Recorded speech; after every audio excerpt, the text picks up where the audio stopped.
So this is my first video with my brand new Sena 10C, and since I don't have immediate access to my motorcycle, as it is 3 degrees Celsius today, 2 degrees reported by the instruments of our 2013 Rio 5 test vehicle here, thanks to my wife.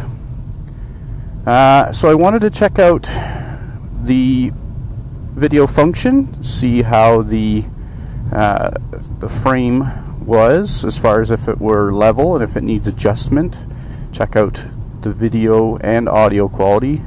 The audio quality of the boom mic I elected to install as I have a modular helmet. So I kind of need the boom to stay in place as the front opens. Anyways, this is a road I ride close to my house on the motorcycle. It's kind of my road that leads to all other places, and it's not a bad little road, pretty short, but has some nice bends in it. And anyways, back to the Sena 10C. I got it for Christmas. Pretty much the only thing I wanted to get. Everything else for the bike I get myself, but wanted to have the ability to communicate with a bunch of my riding buds who have Sena communicators. So I thought, well, this is great. And when I saw they had the 10C with the available camera function, it kind of kills two birds with one stone. I'm not hardcore. I'm not gonna bitch about the video quality between this and perhaps a GoPro or what have you. This will probably do the trick for me. I just want it to be able to share a few of my adventures with friends and family who don't ride, my kids. Take a couple of snapshots while I'm out too.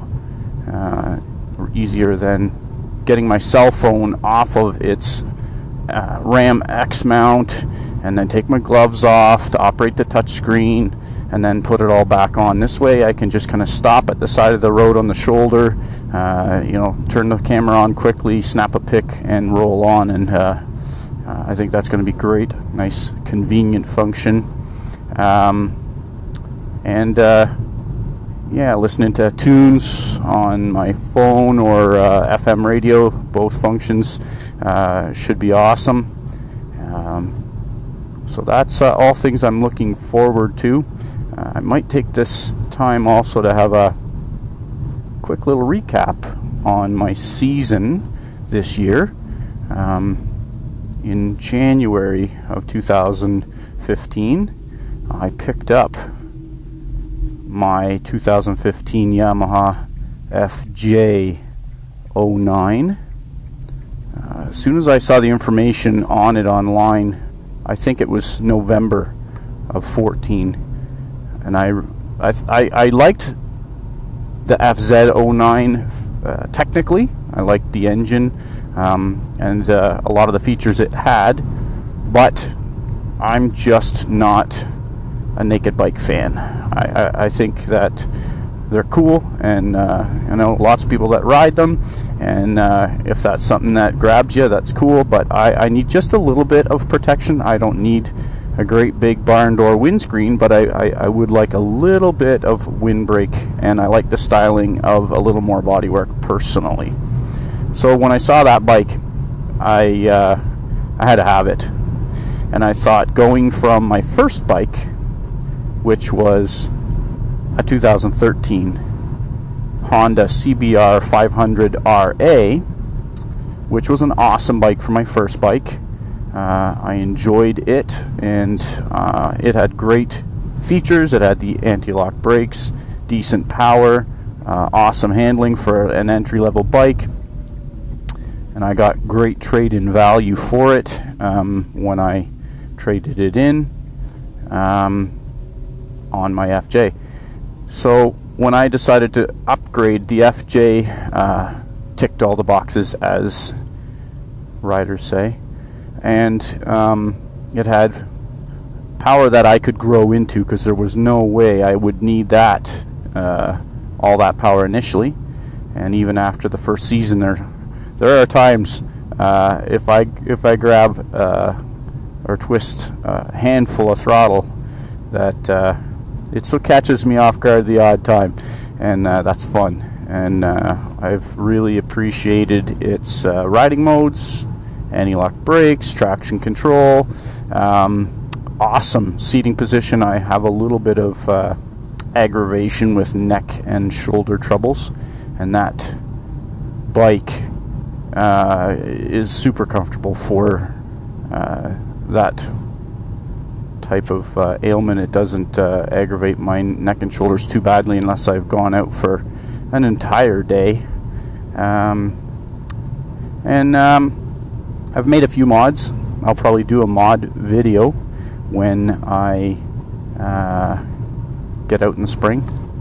But initially, the first few I did, I kind of pioneered an exhaust mod.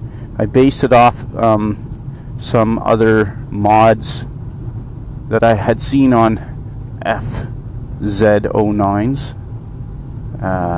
Yes, I'm Canadian. We say Z, not Z.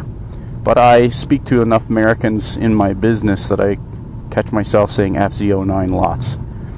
Anyway, the exhaust mod involves deleting a certain bent S-pipe inside the chambered silencer, and it stops the exhaust from making 3 passes through the can. So it goes through once. It retains the catalytic converter, and you know, besides deleting that, we put an extra hole. We breached an extra hole between the middle chamber, the catalytic converter dump chamber, and the rear exit chamber to get rid of a little of the back pressure. And we changed the outlet from 1 3/8 to about a 2-inch outlet. All of these things done, you know, you need a little bit of an access panel that you have to cut in the top, and then I welded that back on. And since that's up on the top and it faces the engine, you don't see that walking past the bike. That being said, we put it on the dyno before and after, and there was about a 6 horsepower gain, which most aftermarket systems, if you gain 6 horsepower, you're doing pretty good. So I was pleased with that. I love the sound. It was really what I was after, to get just that increase in a bit of throaty exhaust sound without being obnoxious, and I think it's achieved that. And I cut down my factory windscreen. The FJ09 is kind of notorious right off the gate for having noise buffeting problems with the factory screen, windscreen. So I shortened mine in 2 stages. First, I cut 1.5 inches off and ran it in its low position. It does have 3 adjustable positions for the windscreen, which is kind of cool, but to be honest, I don't move it around. I leave it on the bottom. Then I cut another chunk out of the center, so the total distance is about 4 inches lower than factory, and I spray tinted it from the inside, so it kind of gives it a little bit of a mean look. And I've spaced up the bottom mount bracketry in a couple of places so that it angles it back, so it's shorter and it's tilted back a little bit. And I'm pretty happy with the reduction in noise around the helmet. I got decent coverage. The wind hits me about the top of my shoulders, maybe collarbone area, and I think it looks better for my personal tastes.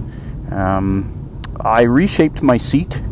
I found there were sort of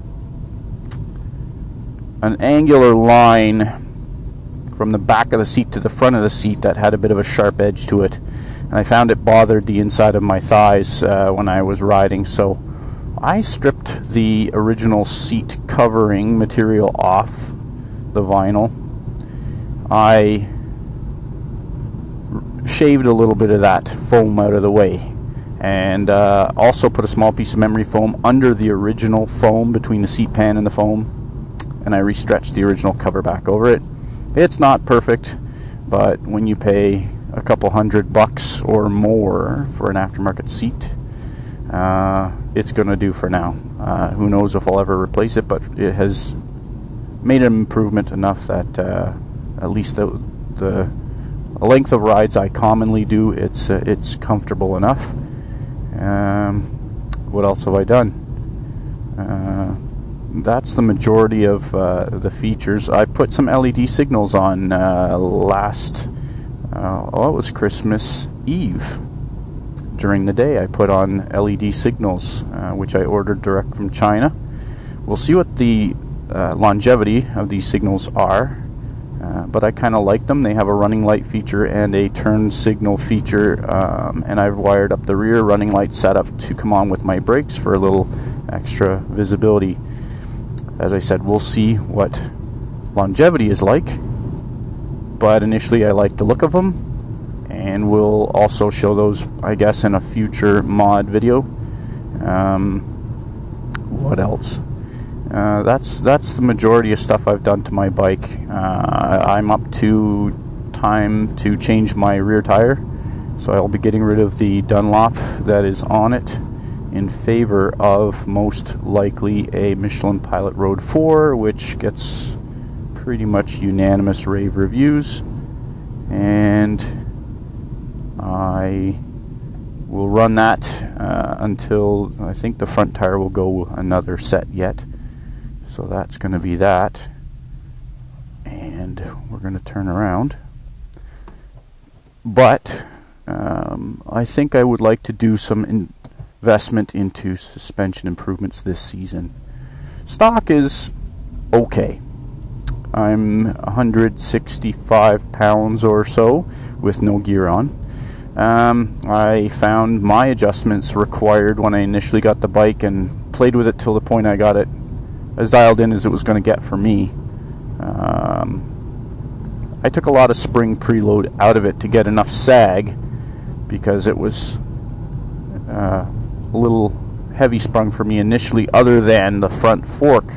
As many of people with this bike and other bikes know, the variable rate spring has a little bit too much dive under braking. So I think I will replace the rear shock with another OE shock from another bike, and I'll swap my spring over to it.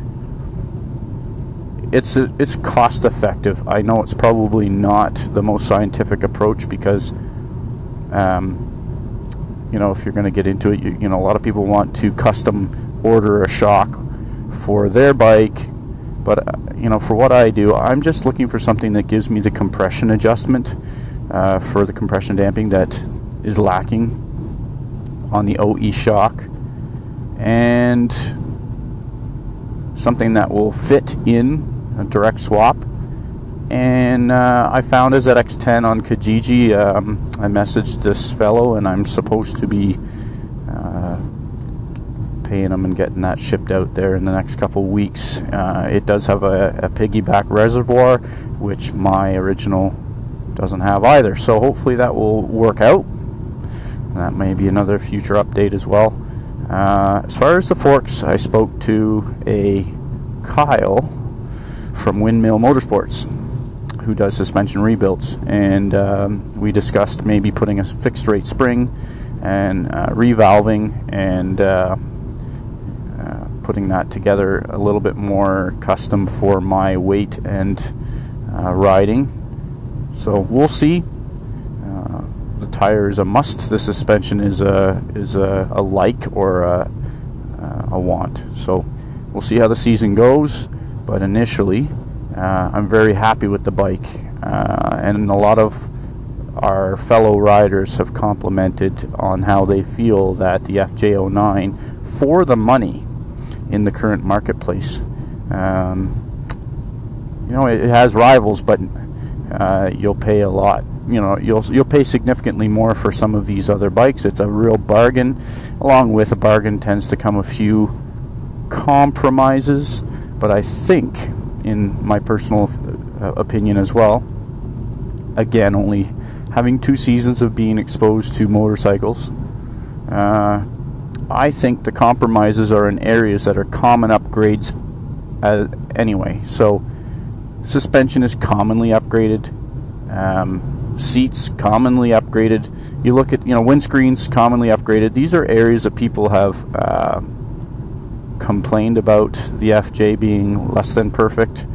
I think there's no such thing as a perfect motorcycle in any way, but these are the areas that people have griped about the FJ09 or MT09 Tracer for the European crowd and Australian marketplaces.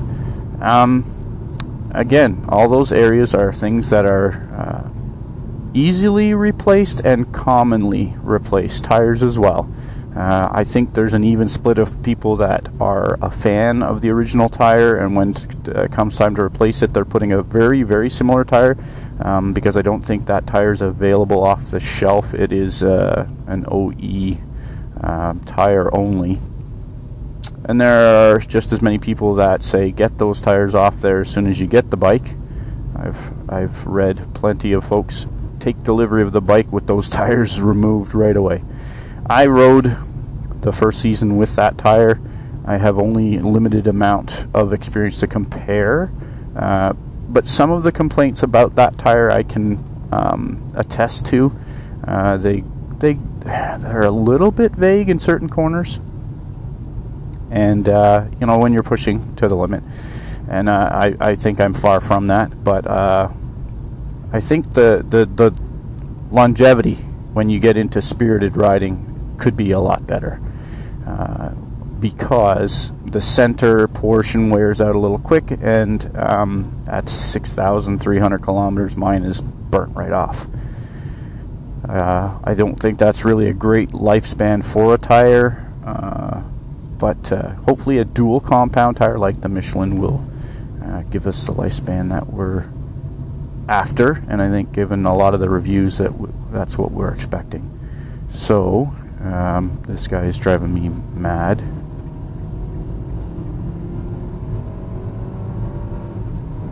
Go Kia, go! Woohoo! That's about enough of that. But anyways, yeah, I'm a day trip rider thus far. I would like to be able to get away on overnighters. I went once on a trip to Huntsville, Ontario.